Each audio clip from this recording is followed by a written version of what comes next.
Masa aku diam, tak ada siapa tanya apa-apa. Tak ada yang kisah kenapa aku makin senyap, makin jauh. Semua orang anggap aku okey sebab aku tak bunyi apa-apa.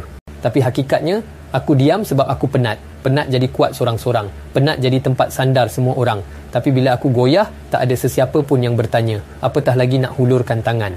Kau tahu apa yang kelakar? Bila aku meletup, baru semua sibuk nak tanya. Kenapa kau jadi macam ni? Kenapa tiba-tiba kau berubah? Tapi mereka bukan tanya untuk faham. Mereka tanya untuk menghakimi. Untuk nilai aku macam aku tak pernah ada sabar, tak pernah ada jasa, tak pernah cuba bertahan. Mereka lupa waktu aku senyum dan rela memaafkan walau hati aku disakiti. Waktu aku tetap setia bila mereka susah, walaupun aku sendiri tak stabil. Tapi semua tu hilang sekelip mata bila aku mula tunjuk sisi yang tak berguna dan menyusahkan bagi mereka. Dan masa tu aku belajar satu benda.